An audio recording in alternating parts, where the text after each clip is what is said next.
Ted, welcome back. So here we are, it's June, which means lawmakers here in Rhode Island have been passing a huge number of bills as they finish the legislative session. Yes, lawmakers are like reporters. They need deadlines, and that was what focuses their minds, really gets them down to business. A good adrenaline rush. Yes, exactly. All right, so let's talk about two high-profile bills that recently received final votes. One is what's been called the safe storage legislation for guns, and the other is this overhaul of the Rhode Island Law Enforcement Officers' Bill of Rights, also known as LEOBOR. I mean, I've been covering this for years. This is not a new issue. It was finally addressed at the State House. But it was interesting to see there was quite a different reaction from advocacy groups surrounding those two bills. There really was, Michelle. I mean, gun control groups seemed very happy to get that safe storage bill through and passed into law by Governor McKee. They praised it. They said it'll be one of the strongest and strictest gun storage laws in the country, even though they didn't get everything they wanted this year either. They didn't get, yet again, an assault weapons ban. But over on the LEOBOR side of things, with police discipline, you saw a very different reaction from advocacy groups and progressive lawmakers who've really been leading the charge for that. You know, the final bill does make a number of changes. It gives police chiefs more ability to do longer suspensions. It rebalances the disciplinary panel. But it was watered down from what the Senate had passed, the final law.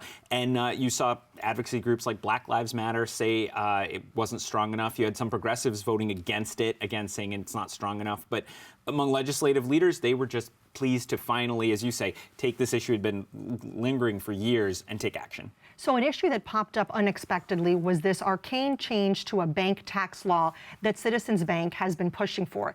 Let's keep in mind, Speaker Joe Shekarchi did not have this in the state budget bill initially, and it's still not, right? He changed course and decided to have it as a standalone item and not in the budget bill? Yeah, this was a strange kind of sequence of events, Michelle. So Citizens, it all goes first and foremost to the fact that Massachusetts is changing the way that banks are taxed. That was a law signed by Governor Healy last fall, takes effect in January. So Citizens came to Rhode Island leaders and said, well, we would like you to match that so it's the same in both states and we can keep growing here, et cetera.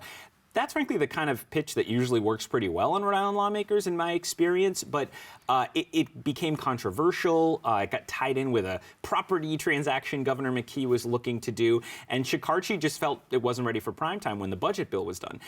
So, you know, at that point, I figured, well, they're not going to do it then this year, and I was a little surprised because Citizens had been really pushing for it. Well, Citizens clearly got its message through after that, because after saying they'd work on it in the off year, maybe bring it back next year, Shekarchi pops up and says he's reached a deal along with the governor and the Senate president to put this through. So I think Citizens must have made clear to state leaders that, you know, this would be a real factor immediately in their decisions about where to place jobs in the future. Because they worried that they really would threaten to leave Rhode Island? Yeah, well, and I think it's changed, right, Michelle? People can work remotely. It's not as hard to have people working in different places, and I think their argument is, you know, if you're going to make it more expensive to have the bank have a big presence in Rhode Island and Massachusetts, they're bankers. They're going to look at the bottom line and make that decision. Yeah, and also we should point out there are more bills that Governor Dan McKee still needs to sign, and all of the lawmakers in the General Assembly are up for re-election in the fall, which I would imagine you would say changes the dynamics of how the Assembly operates. 100%. That's always the context in even-year legislative sessions.